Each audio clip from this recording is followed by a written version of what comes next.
Staying home, going out but wearing a mask, or embracing a return to individual liberties captures the most recent spectrum of controversial issues swirling around our shared crisis.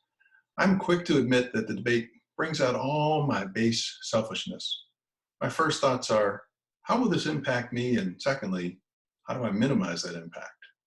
I know I should rise to the level of doing what's best for my town, my state, my country, or even my planet, but those lofty perspectives are drowned out the first time I can't buy toilet paper. Then it's every man for himself. However, survival of the fittest is not the world in which my myopic, asthmatic body would best thrive. And being completely honest, paying taxes for police and soldiers to keep bad people away from me and my loved ones is far more effective than me trying to do it on my own. I guess I should stop being surprised how someone can view an object or issue as black while I view that same one as white. By the way, the dress is clearly white and gold, and the voice is saying, Yanni, Yanni. As I get older, I definitely find my opinions become more entrenched and my empathy and tolerance for differences diminish. That, I say defensively, is a nature of becoming part of the curmudgeon club. Obviously, whatever got me this far must have been right? I know I should engage those who think differently, but I admit I grow too easily weary and retreat, sparing myself the headbanging. I think that's why I'm not better at being a boisterous advocate to influence what surely is the most important decision anyone can make, choosing which God they worship. Heck, I can't even convince people that the best flavor of ice cream is double chocolate fudge brownie. How am I going to convince people that Jesus is Lord? After so many years of believing, I can't fathom why a thinking person would not conclude that Jesus was the Son of God. I'm doubly confounded when some won't even acknowledge he was a historical person. I lose my patience and give up. Then I remember even firsthand witnesses to Jesus' miracles still rejected him.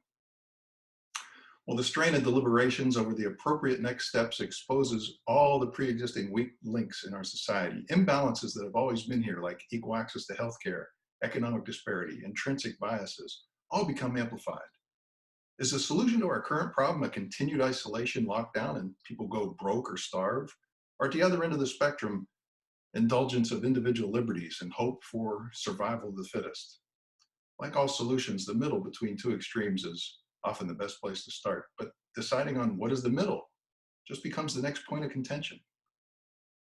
When I see others suffering, I tend to mentally insulate myself from the possibility that it could happen to me by seeking to justify why the circumstances are different for me. I find I'm guilty of the same errant perspective the disciples had upon seeing the man blind from birth. They asked Jesus, who sinned, this man or his parents? Likewise, when I see people suffering, I find my compassion can quickly dwindle. And I ask, whose fault is this? Why doesn't he have 6 months savings? Why doesn't he have a job he can work from home? Why doesn't he have health insurance? In essence, I'm asking, was it his fault or his parents? Well, the answer, like Jesus gave in John 9:3, is neither. This event and all things we see as bad happen so that the works of God can be displayed. This is so that those that have can rally to the cause and show the love of Christ to those who don't have. This whole ordeal has only made me more keenly aware of my dependence on and thankfulness for others. Since my only outings have been to the supermarket and to restaurants, I'm especially thankful to truckers and grocers and farmers and ranchers and restaurateurs.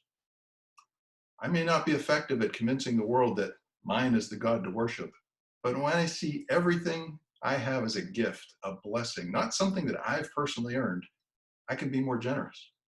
I can respond to these circumstances and use my health, my intellect, my work ethic, and my brilliant choice in selecting parents as the gifts that they are and share them in the service to ease the burden of others. This current trial we're undergoing is not someone's fault, nor is it some form of karmic punishment for sin. I can choose to see the suffering through the lens of John Bradford, who phrased in the 1500s, "There but for the grace of God go I." I feel compassion and awareness of the hurting of others and be moved to do something about it. I can share the relative bounty that I enjoy for the benefit of others as my way of displaying the works of God, and pray for strength to endure until we enjoy deliverance from these times.